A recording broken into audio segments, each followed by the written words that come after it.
ছবিটা এখানে কেন? তুলে দাও। ওদের কোনো স্মৃতিচিহ্ন আমি এ বাড়িতে রাখবো না। মুখ দিয়ে যা বলছো সে কথা কি তোমার মন থেকে বলা?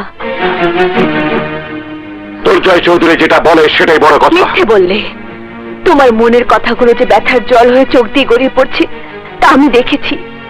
তাই বলছিলাম, দুরন্ত রানাদোলার বিয়ে দিয়ে ভাইয়ের দায়িত্ব পালন করেছে, বুকে নাই বানিলে পা বাড়িয়ে ওদেরকে দোয়া চাওয়ার সুযোগ দিয়ে তোমাকে তোমার দায়িত্ব পালন করা উচিত। কোনটা উচিত আর কোনটা অনুচিত তা আমাকে শিখিও না।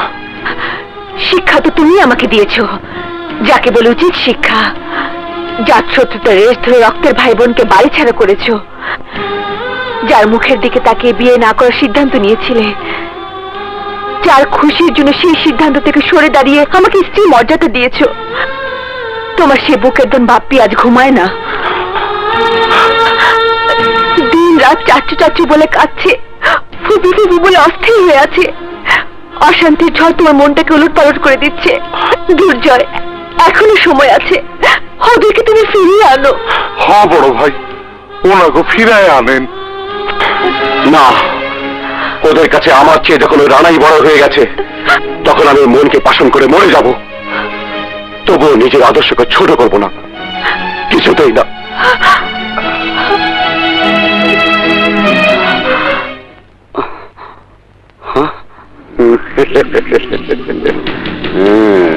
তোরা এখানে কি চাস?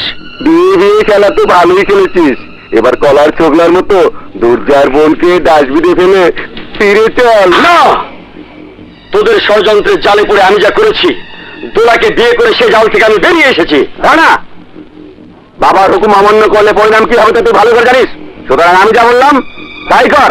খবর কথা বলিস তাহলে আমি তোদের রক্তের বন্যায় আমার জীবনের সব অন্যায় ধুয়ে ফেলবো। তার মানে নতুন বউয়ের ভালোবাসার টানে আমাদের রানা বেঁচে থেকেও মৃত। তাই মৃত মানুষকে মাটির উপর রাখার মতো পাপ আমি করতে চাই না।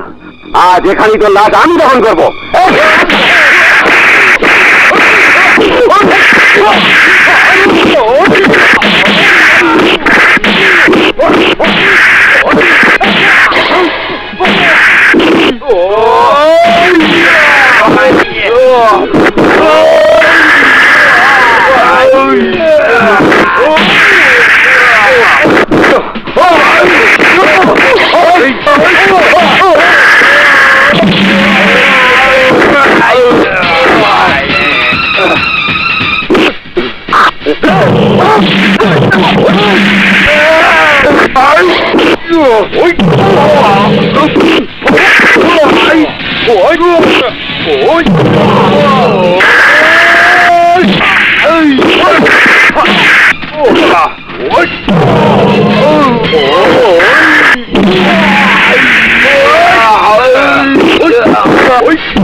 ভাইয়া, ভাইয়া, রানা যে বেঈমানি করেছে তার পরিণাম ওর জানা নেই। আপনকে পর করে শত্রুকে আপন করে নেওয়ার পরিণাম ওকে কেটে বটি বটি করে হিয়া ঝুলে কুত্তা দিয়ে খাওয়াবো। তোর মাঝে দলিল বিতরণ করবে কি? তাহলে নতুন কোন চাল ছেলে কারেন্ট জালে ওকে ভাসাবো, শত চেষ্টা করে বাঁচতে পারবে না। তোরা শহরে গিয়ে এমন মারণাস্ত্র আর বোমা নিয়ে আসবি যাতে দুর্জয় সহ ওই ভিখারির দল কৃষকদের মরু খবর দেওয়া যায়। ঠিক আছে বাবা, আয় গেল।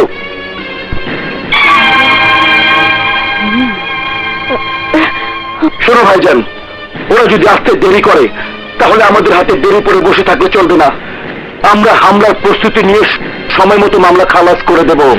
না, আমি বেঁচে থাকতে ওরা আমার ভাইয়ের তিল পরিমাণ ক্ষতি করতে পারবে না।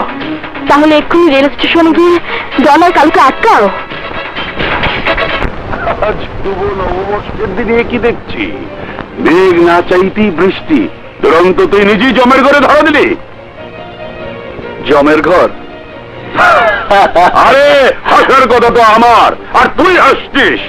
কে হাসবে আর কে কাঁদবে তা আজ আমি দেখব। তাহলে দেখ, তোরা দাঁড়িয়ে দেখছিস কি? ধর।